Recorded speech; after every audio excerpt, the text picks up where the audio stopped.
Ó, MPE, Ministério Público Eleitoral, em São João do Ivaí, apresentou 9 ações contra 88 pessoas por possíveis irregularidades nas eleições municipais de 2024. As investigações envolvem 5 partidos ou coligações em 4 municípios do norte central do Paraná. São João do Ivaí, São Pedro do Ivaí, a Lunardelli e Godoy Moreira.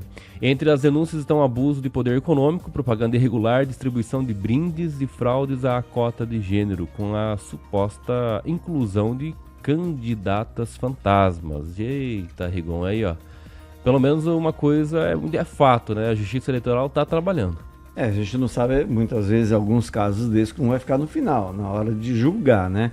Mas não podemos deixar de reconhecer que o pessoal está fazendo a parte deles. Os processos podem ser acompanhados pela internet, então é uma coisa bem interessante. É o MPE fazendo a parte dele. Se você considerar que são 4 pequenas cidades, 2 do Vale do Ivaí, 2 lá do lado oeste, você imagina no Paraná inteiro, né, o que não vazou, o que não aconteceu e a gente não sabe, né, nesses 399 municípios. A gente tem um caso aqui de Maringá, estamos todos aguardando o desenrolar. Até onde eu sei, há casos de processos que estão andando um pouco mais rápidos que outro, né, mais rápido que outro, mas isso vai se verificar lá na frente. Tomara que quem fez coisa errada, quem deixou rabo para trás... Rabo preso. Quem deixou lá, né, vestígios... Né? Às vezes deixa liso. Tem gente escapa. Que... Eu sempre falo, da mesma forma que a lei evolui, que o Ministério Público evolui também a forma de agir do bandido. Né? Ele se adapta às novas condições, sempre criando, né? É uma criatividade danada. Igual o almoço da dengue, né? Está se adaptando ao clima. Exato. E tomara que no final prevaleça a justiça. Que quem fez errado, quem sacaneou, na verdade, as mulheres, fazendo chapas fantasmas, usando muitas vezes sem autorização, que essas pessoas paguem pelo que fez. Não é assim que se constrói um país, não é assim que se constrói uma família, com mentiras, com coisas desse tipo. Regiane? Será que essas denúncias vieram através daquele aplicativo que eu fiquei extremamente curiosa para ver se ele funcionou, né? Especialmente da questão das propagandas, né? Você via lá que fazia, quem é mais... eu acho que você até instalou isso, viu, né? Eu não fiz. Mas, enfim, eu percorri um caminho longo no nosso estado esse final de semana, retornando aqui, e eu estava justamente no ônibus conversando com as pessoas, adquirindo um pouco mais de conhecimento em relação ao que acontece em nosso estado. E justamente uma senhora colocou isso da venda de votos, né? Não só com dinheiro, mas com um churrasquinho, uma cervejinha, que aconteceu no município ali de Guarapuava. Então, assim...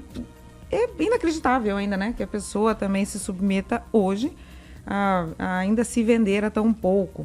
Mas a política ela se tornou muito transparente, né? Muito mais transparente do que já foi. Porque essas práticas existem desde que o mundo é mundo.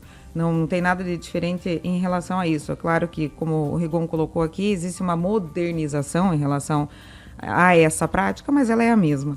Agora, as pessoas submeterem isso ainda e pelo que a gente passa, das necessidades que a gente tem como cidadão, isso é o ponto mais inacreditável. Em relação a quem coloca as mulheres ali como laranja, né, ou candidatos fantasmas, ou qualquer coisa assim, gente, pelo amor de Deus, né, vocês vão governar a gente, né, então se já começa ruim, como é que vai ser para frente?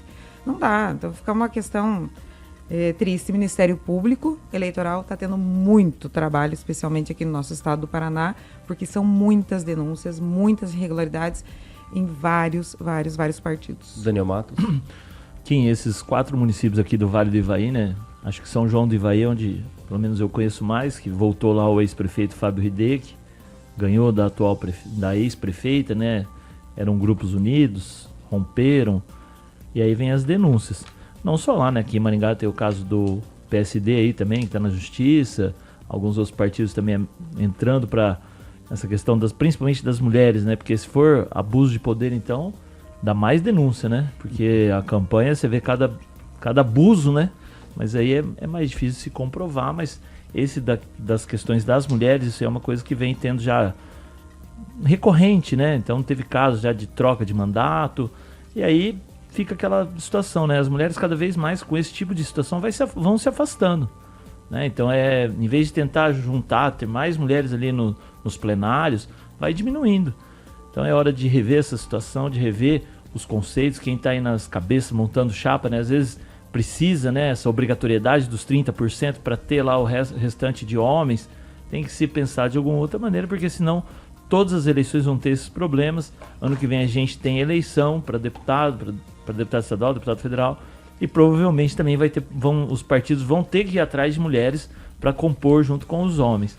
O ideal seria que fosse ali, né, as mulheres participassem efetivamente, tivesse ali 50% homens, 50% mulheres, e não acontecesse esse tipo de situação.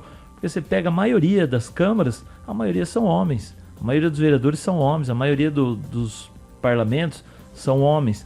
Então assim, leva que 30% é obrigação para ter o restante de homens, e aí fazem qualquer negócio, e aí os outros partidos ficam de olho, fazem as denúncias, e aí a gente espera que seja cumprida a lei novamente.